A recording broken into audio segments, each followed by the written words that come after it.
Hello, this is Leah with your weekly grain market update for the week of April 24th. Corn futures were down ½ cent for the week. The corn market snapped a streak of 5 higher sessions on Friday.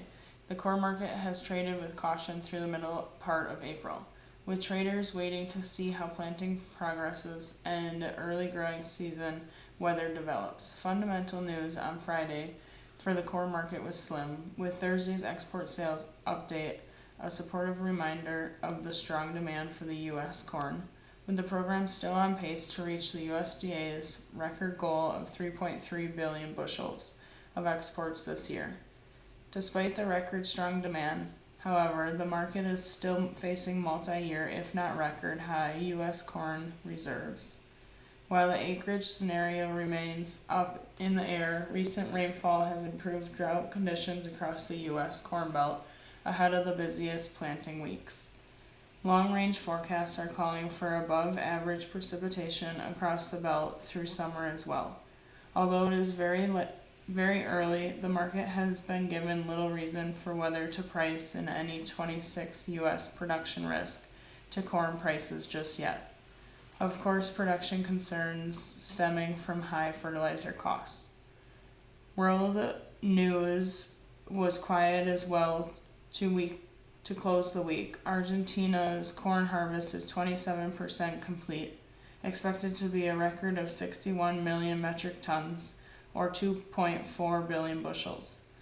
The weather situation in Brazil still remains a concern for potential pollination issues over the next 2 weeks, but given USDA's official forecast for 2026, Brazilian production is already 7.5 million metric tons lower than Brazil's USDA forecast, which is CONAB.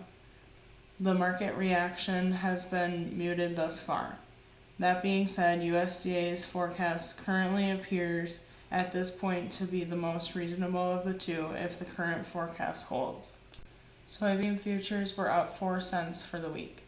The soybean market recovered from a 2-day sell-off to close the week, possibly on renewed optimism for peace talks over the weekend in the Middle East. As evidenced by the past month's sideways price action, it would appear soybean traders are willing at this point to wait for early growing season clues, as well as future demand hints when President Trump visits China next month.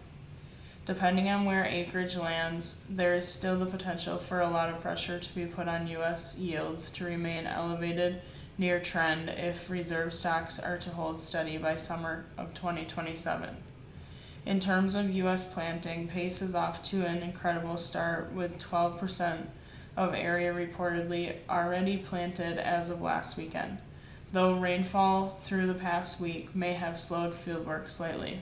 In world soybean news, Argentina has harvested just 10% of its soybean crop as rainfall has slowed efforts through April, slightly increased its forecast to 48.6 million metric tons for the 2026 crop, just a bit higher than USDA at 48 million metric tons as of the April WASDE. Harvest in Brazil is the home stretch, and there is little arguing regarding the record size of the crop. Wheat futures were down 7 cents for the week. While U.S. winter wheat condition ratings continue to slide, there is rainfall in the forecast over the next few weeks for the U.S. plains, where wheat crops are in dire need of moisture. The 2-week radar was likely to have some influence on sellers for Friday. Currently, 33% of the U.S. winter wheat crop is rated poor to very poor, the highest for this week in April since 2023.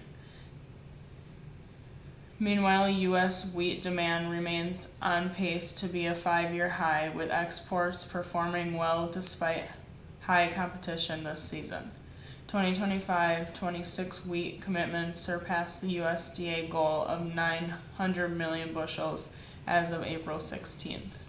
In world wheat news, countries to keep an eye on in regard of 26 production include Russia and Ukraine, with below normal temperatures expected over the next 7 to 10 days. In the southern hemisphere, Australia and Argentina planting news will provide an early indication on how fertilizer costs are affecting field level decisions, with reports this week noting that wheat area in Western Australia may drop 14% from last year in favor of canola. Just some things to look at and think about. Reach out to your local grain merchandiser with any thoughts or questions. Hope you had a fun and safe weekend.